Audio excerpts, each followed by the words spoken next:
Hello दोस्तों, स्वागत है आपका अपने चैनल में।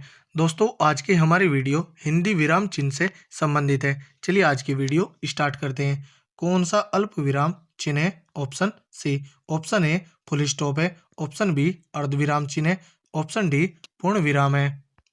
नाटक को पंचम वेद किसने कहा है? भरत मुनि ने। श्री कामता प्रसाद गुरुजी के अनुसार विराम चिन्हों की संख्या कितनी है? 20। छंदों में एक चरण की समाप्ति पर किस विराम चिन्ह का प्रयोग होता है? अल्प विराम का।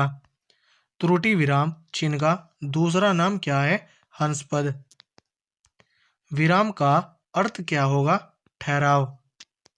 कबीर वाणी के डिक्टेटर इस वाक्य में किस विराम चिन्ह का प्रयोग हुआ है? उद्धरण चिन्ह का। श्री कामता प्रसाद गुरुजी के अनुसार विराम चिन्हों को किस भाषा से लिया हुआ माना जाता है? अंग्रेजी से। किसी कठिन शब्द को स्पष्ट करने के लिए किस विराम चिन्ह का प्रयोग किया जाता है? कोष्ठक का। पाद चिन्ह को श्री कामता प्रसाद गुरुजी ने क्या नाम दिया है? रेखा। यदि उद्देश्य बहुत लंबा हो तो उसके पश्चात किस विराम चिन्ह का प्रयोग किया जाता है? अल्प विराम का। संख्या के अंकों में सैकड़ों से ऊपर इकहरे या दोहरे अंकों के पश्चात किस विराम चिन्ह का प्रयोग होता है? अल्प विराम का। भूल सुधारने के लिए और त्रुटि की पूर्ति करने के लिए किस चिन्ह का प्रयोग किया जाता है? वर्गाकार कोष्ठक का। लिखने में जब कोई शब्द भूल से छूट जाता है तब उस पंक्ति के ऊपर उस शब्द को लिख देते हैं और उसके मुख्य स्थान के नीचे किस चिन्ह का प्रयोग करते हैं? हंस पद का या त्रुटि विराम का। लेख या पुस्तक के अंत में किस चिन्ह का प्रयोग करते हैं? समाप्ति सूचक चिन्ह का। विराम का अर्थ क्या है? ठहरना या रुकना। हंस पद किस विराम का एक और नाम है? त्रुटि विराम का। कबीर वाणी के डिक्टेटर थे। इस वाक्य में किस विराम चिन्ह का प्रयोग हुआ है? उद्धरण चिन्ह का। श्री कामता प्रसाद जी के अनुसार विराम चिन्हों की संख्या कितनी है? 20। तुम कब आओगे इस वाक्य में उचित विराम का प्रयोग करें? प्रश्नवाचक चिन्ह। छंदों में एक चरण की समाप्ति पर किस विराम चिन्ह का प्रयोग होता है? अल्प विराम का। पूर्ण विराम का प्रयोग किया जाता है वाक्य के अंत में। श्री कामता प्रसाद गुरुजी के अनुसार विराम चिन्हों को किस भाषा से लिया हुआ माना जाता है? अंग्रेजी से। किस वाक्य में पूर्ण विराम चिन्ह का प्रयोग नहीं किया गया है? छंदों के एक चरण की समाप्ति पर।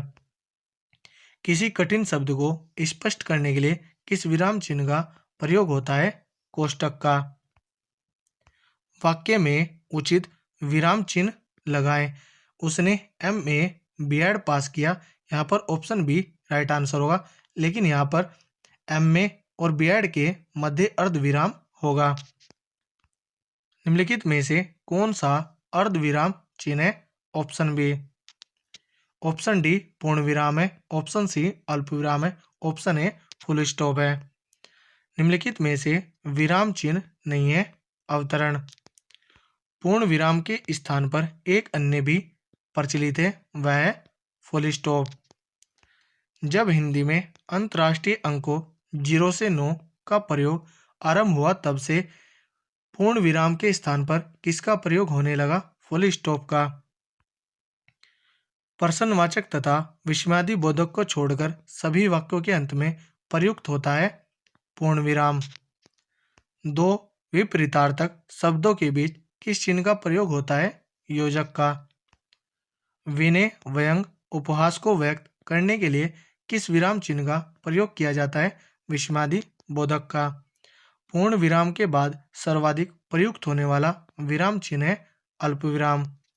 वाक्य में जहां सबसे कम रुकना पड़ता हो वहां प्रयुक्त होता है अल्प विराम।